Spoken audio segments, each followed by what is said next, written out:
Let's bring in the president and CEO of Biotechnology Innovation Organization, Dr. Michelle McMurry Heath. I would love for you to put into perspective where we stand with vaccines, because I worry that people are mentally jumping there.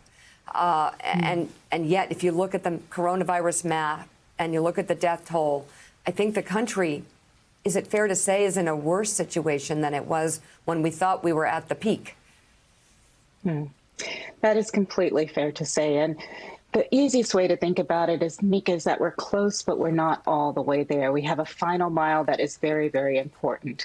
But just for a moment, I also wanted to add that as sad and as sobering as it is for us to have reached this tragic milestone of 250,000 lives lost, and as sad as it's going to be for folks to face into our Thanksgiving season without gathering with their families, which is incredibly important to maintain our public health guidelines, we also have some reasons to be thankful this Thanksgiving season. And we at the Biotechnology Innovation Organization are so incredibly grateful to the tens of thousands of Americans who stepped forward to volunteer for the COVID vaccine trials, and for the tens of thousands of scientists who have been braving COVID restrictions to continue the research. So we are seeing some amazing results as the fruit of that sacrifice and that work.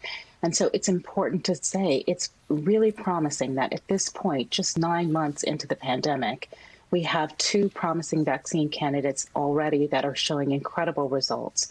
You know, the U.S. Food and Drug Administration was hoping for 50 or 60% efficacy. And yet at this point, it looks like we may have some candidates that are above 90% in effectiveness.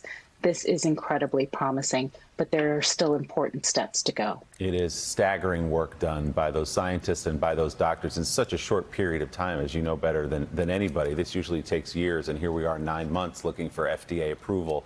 But there's a lot of time, as you also point out, between here and there for most people to get the vaccine. We are seeing some governors in Midwestern states who've been reluctant to put in rules now say, yes, we're going to have a mask mandate as their hospitals become overrun. So what would your message be to states across the country, to governors, to mayors, about what kind of mitigation efforts should be in place? I know you're going to sound like a broken record because you and other doctors have been saying this for months now, but we have a crisis now, particularly in the heart of the country. What would you say to the people there? Well, we cannot say it enough, Willie. We have to wear masks. We have to socially distance. We have to avoid unnecessary travel. And we have to sacrifice this holiday season and not have large gatherings or even modest gatherings with our family. We should stay with our households and protect the healthcare workers that are out there every day. While a vaccine is in sight, we do not have one as of today.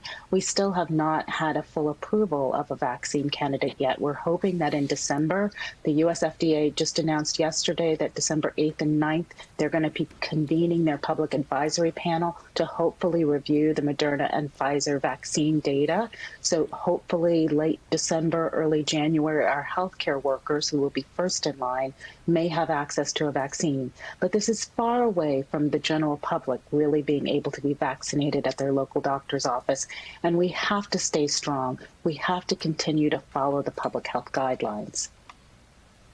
Dr. Michelle McMurry Heath, thank you very much for being on the show this morning. Thanks for checking out MSNBC on YouTube, and make sure you subscribe to stay up to date on the day's biggest stories. And you can click on any of the videos around us to watch more from Morning Joe and MSNBC. Thanks so much for watching.